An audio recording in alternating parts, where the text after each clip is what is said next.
The message came through at 7:42 p.m. I was just sitting on my couch, sipping on some chamomile tea, trying to calm my nerves before what was supposed to be my sister's big day. I wasn't expecting anything. No drama. No stings. But then my phone buzzed, and there it was, a short, cold text from my father. "You're not coming to the wedding. Your sister's family doesn't want you there." That was it. No explanation. No apologies. Just a message that hit harder than any punch ever could. For a few seconds, I stared at the screen, not blinking, not breathing. The words repeated themselves in my head until they blurred. I wasn't angry, not at first. I was stunned. Like someone had flipped a switch and all the warmth I ever knew had gone cold. I looked around the apartment I lived in alone, simple, clean, modest. Everything I had worked for. There were no handouts, no easy passes, no family dinners where everyone lifted their glass in my honor. That was for them, my sister, Marissa, the golden child with the perfect hair, the designer clothes, and now, the perfect wedding. I could almost hear her voice echoing in my memory, "Don't make things weird, okay? Just stay quiet during the toast. And don't wear anything that'll draw attention." That was a month ago when she kindly invited me, as a formality. But this? Being cut out? Not just uninvited, but humiliated? My father, my own blood, chose appearances over me. That stung. But it also clarified everything. So I texted back. My fingers didn't hesitate, didn't shake. I typed it slow, but steady, "So you chose status over blood?" Then I hit send. I leaned back. My heart didn't race, it steadied. It was like my soul stopped waiting to be loved by people who only knew how to use and discard. That message wasn't just my response. It was the start of something. The release of every apology I ever forced out of myself for being too loud, too different, too real. And I smiled. It wasn't a smile of bitterness. It was relief. Freedom. The kind that comes when you stop begging people to see your worth. I opened my laptop. 3 clicks later, I was in the dashboard of the event planning system. Guess whose card paid the venue deposit? Mine. "Because we'll pay you back, sweetie, it's just for the reservation," and like a fool, I agreed. I even helped pick the place. The Grand Oak Estate. Elegant. Expensive. Non-refundable unless cancelled 48 hours in advance. The wedding was in 36. Click. Cancel reservation. Click. Send refund confirmation, to my email, not theirs. Click. Remove auto access to wedding itinerary I helped build. I didn't need revenge. Not yet. Not the loud kind anyway. But this? This was the first domino. The soft, satisfying sound of a table being flipped before anyone even knew I stood up. Let the silence before the storm begin. The next morning, my phone buzzed relentlessly, texts from my mom, missed calls from my cousin Jenna, and one very long, frantic voicemail from Marissa. I didn't need to listen. I knew exactly what it was about. The Grand Oak Estate had just informed them that the venue was cancelled by the cardholder, and the date was no longer available. No refunds. No exceptions. I poured myself a cup of coffee and stared out the window. Funny how quiet the world seemed when your entire family was screaming on the other side of it. They didn't know yet that it was me. Not officially. But deep down, I knew Marissa suspected. After all, I was the one who had originally found the place, made the deposit, and organized everything from the catering to the floral arrangements. She hadn't lifted a finger. She didn't need to. Not when I was around to handle the boring parts of her dream day. I could almost hear her screaming. I imagined her running around in her matching satin bridesmaid robes, yelling at her friends, checking her email obsessively, calling the estate again and again, trying to find someone, anyone, who could fix what had been broken. But no one could. The calendar was booked for months. That estate was one of the most sought-after venues in the entire state. And now it was gone. Just like that. I didn't feel guilty. Not even for a second. Because while they were scrambling, I was remembering. Remembering every moment I'd been pushed aside, every family dinner where my seat was an afterthought, every birthday I spent alone while they posted party pictures for Marissa's golden celebrations. I remembered our last Thanksgiving, when my father asked me to just not bring up politics or anything controversial because we want to keep things light. And what he really meant was, don't be yourself. You embarrass us. The memories hurt. But not as much as they used to. Now, they were like scars. Still visible, but no longer bleeding. I started getting texts like, "Mom, what did you do? We need to talk. Now. Jenna, was that you? Please tell me you didn't do anything crazy. Marissa, if this is you, you're dead to me." I didn't reply to any of them. Instead, I pulled up my journal and wrote down one sentence. Let them taste what they served me for years: rejection, silence, and the feeling of being less. The wedding was in 2 days. Or, it was supposed to be. They'd scramble to find a backup, maybe some local hall or a hotel ballroom. But it wouldn't be Grand Oak. It wouldn't be perfect. And no matter what they patched together, Marissa would know something went wrong. Something big. And someone was behind it. I wanted her to guess. I wanted my father to sit in his tuxedo, fuming behind forced smiles, knowing that whatever power he thought he had over me, it was gone. The curtain hadn't even risen yet. And the best part? They still had no idea what was coming next. 2 days later, the photos began surfacing on social media. A dull, cramped banquet hall with low ceilings and folding chairs, not exactly the dream setting Marissa had been pinning on her wedding board for the past year. She tried her best to fake the smiles, but even in the photos, her eyes looked tired, her dress wrinkled from the heat, and the cake, was a lopsided mess compared to the 5-tier masterpiece she had originally ordered. I sipped my tea and scrolled through the hashtags, #stillmagical, #bridevibes, #lovewins. But even the filters couldn't hide the disaster. Then came the group family photo. Everyone lined up, still trying to salvage what they could of the moment. I wasn't there, of course. I hadn't been invited. But that didn't stop me from making my presence felt. The real twist came after the wedding, when the bills started rolling in. My father's credit card had been linked to several of the vendors, because it was supposed to be just a temporary thing while I coordinated. He never changed it. And I had made a few phone calls. The non-refundable deposits? Gone. The second cake that never arrived? Still charged. The photographer they'd fired in panic and replaced last minute? Double booked. And the sound system? Well, let's just say silence has never been so expensive. That's when the phone calls started again, only now, my father's voice was no longer cold and indifferent, it was angry. Furious. He called me one evening, voice shaking. "You think you can do this to your own family and walk away? You embarrassed us. You humiliated your sister." I didn't yell. I didn't cry. I simply said, "You did that all by yourselves the moment you chose appearances over your own daughter." He paused. For once, he had no comeback. Then, he hung up. I leaned back and smiled.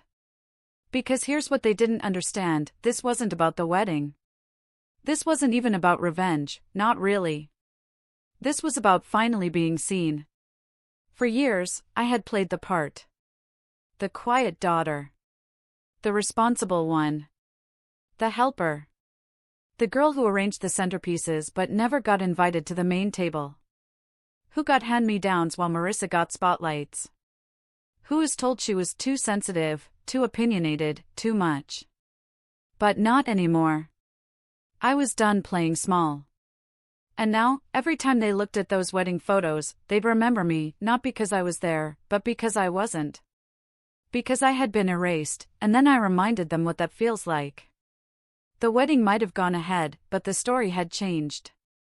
I wasn't the afterthought anymore.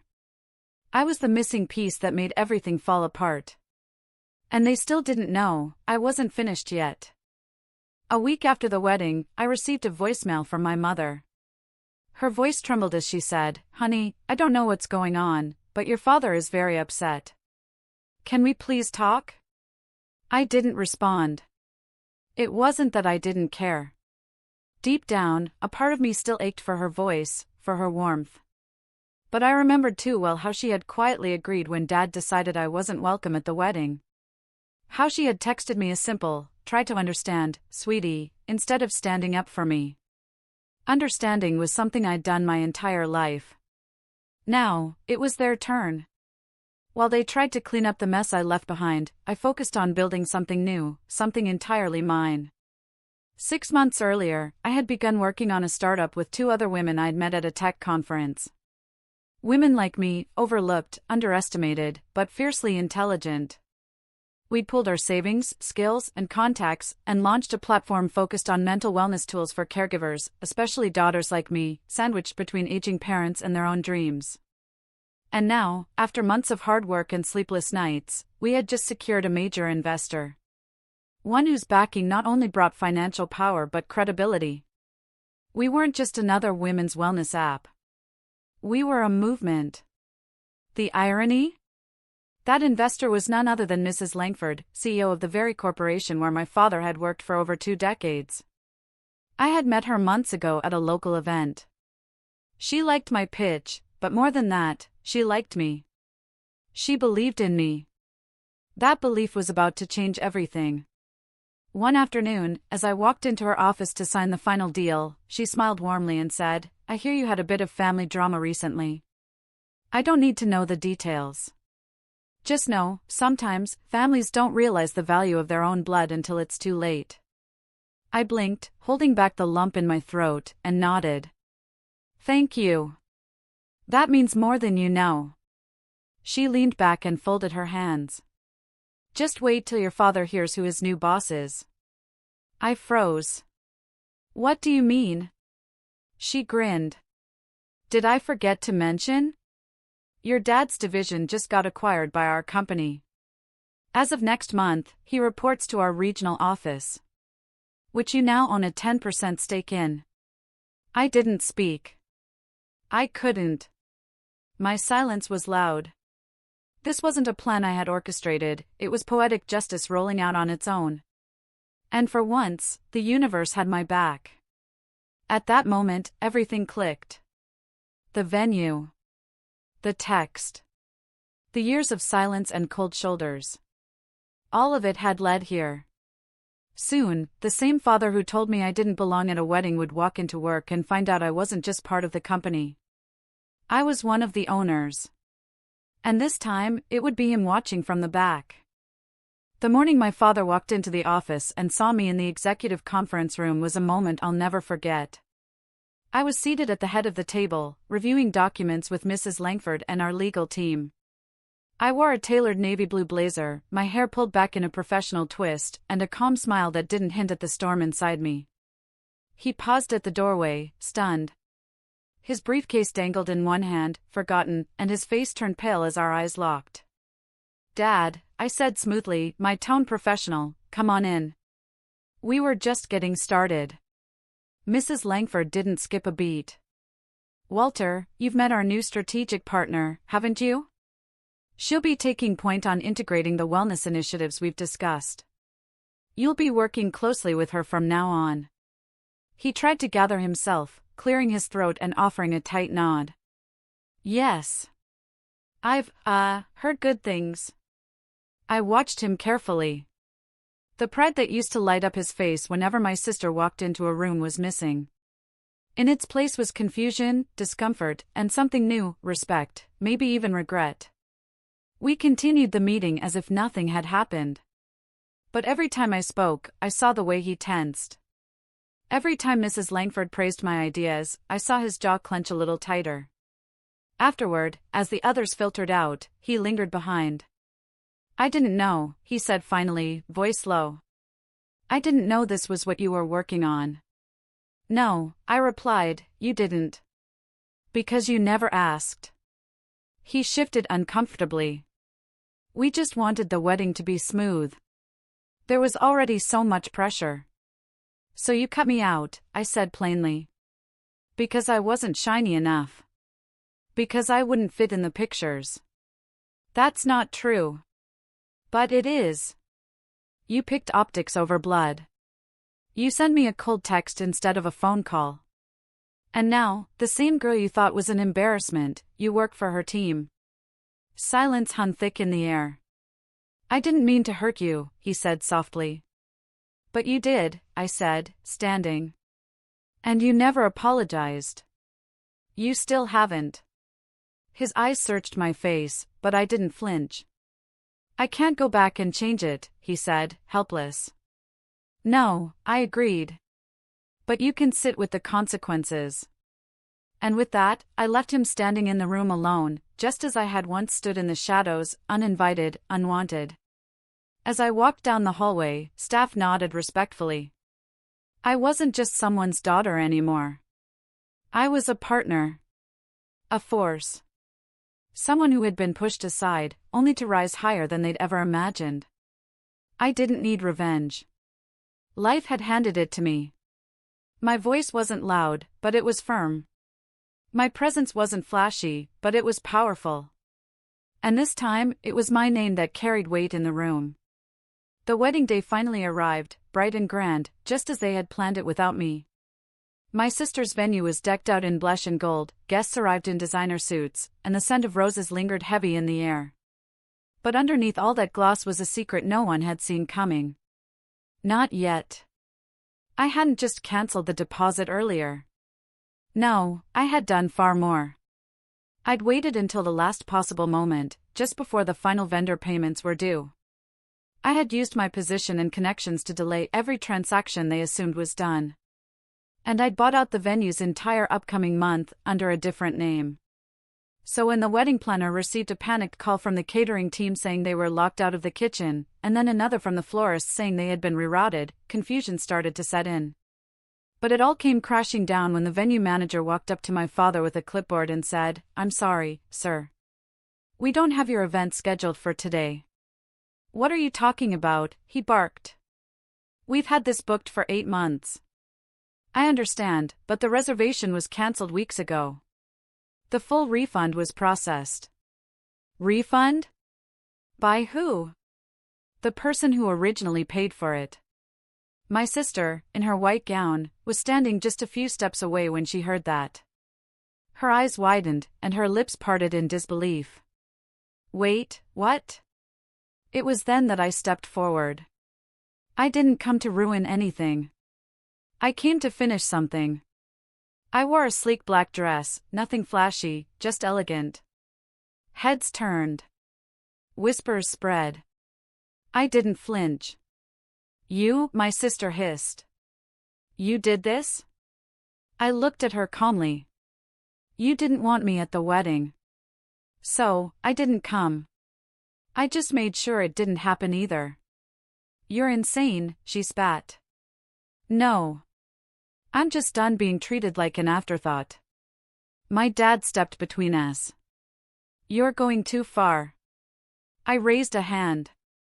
"No. You did, when you chose her status over your daughter's soul. You made your choice. This is mine." Guests around us murmured, unsure whether to side with the embarrassed bride or the calm woman who just dismantled an entire illusion. And then, as if the universe had timed it perfectly, a sleek black car pulled up behind me. Out stepped Mrs. Langford, smiling. "Shall we, Madison? Our real guests are waiting." My sister blinked. "Guests?" I turned, pausing just enough to say, "Yes. I'm hosting a small event tonight. A celebration of integrity and new beginnings." As we drove off, I looked back just once. My father's face was blank. My sister's was twisted in rage. They hadn't seen it coming. But I had waited, planned, and struck with precision. And the best part? This wasn't about ruining their day. It was about reclaiming mine. The night unfolded like a scene from a movie, perfect, poised, and full of bittersweet satisfaction. As we entered the elegant private venue I had rented, Mrs. Langford, my loyal ally in this calculated plan, clinked her champagne glass in the air. The room, flooded with my closest colleagues and business partners, was filled with laughter and light. The decor was simple but sophisticated, exactly how I wanted it. It wasn't flashy, but it radiated genuine elegance. "Here's to new beginnings," Mrs. Langford said with a smile, raising her glass. The guests toasted, and I stood in the center of it all, finally feeling the weight of everything I had fought for lift from my shoulders. This wasn't just a party. It was a declaration. It was the quiet proof that I had no need for their approval. I had my own life, my own successes, and my own power. And I was no longer invisible. The evening was flawless. But as the night wore on, I couldn't help but feel a cold satisfaction stirring within me. This wasn't just a celebration of freedom, it was the slow but steady destruction of everything my father had built on the foundation of his pride. I glanced over at Mrs. Langford, who winked back knowingly. She understood. She had seen what it had cost me to get here. She knew the sacrifices, the late nights, and the sleepless hours spent alone, trying to prove myself in a world that only valued the legacy of names. And the best part was, the entire evening had been orchestrated in perfect secrecy. My father and sister, completely unaware, had no clue what was going on behind their backs. I had taken everything from them, not in a loud, rebellious way, but through the most satisfying form of revenge, simply stepping aside and letting them drown in their own pride and ignorance. As I walked through the venue, exchanging pleasantries with clients and colleagues, the thought of the wedding, which had been intended to showcase their version of perfection, felt more like an afterthought. My sister's perfect wedding day? It was nothing now. The flowers were dead. The caterers were still standing by the venue's doors, locked out. No, this was my moment. This was my victory. Halfway through the night, a message appeared on my phone. It was from my father. "Please, we're sorry. We've been trying to reach you. The wedding, everything, it's falling apart. Come back. We need you." The message stung, but I didn't let it show. I didn't respond. I didn't need to. For years, I had been the one they pushed aside, treated like I wasn't important enough. But now, with the weight of the world shifting in my favor, I understood the truth: the world had kept turning just fine without their validation. And I didn't need them to complete me. As the night came to an end, and the last few guests filtered out, I stood at the front door of the venue, gazing out at the city skyline. I felt powerful, confident.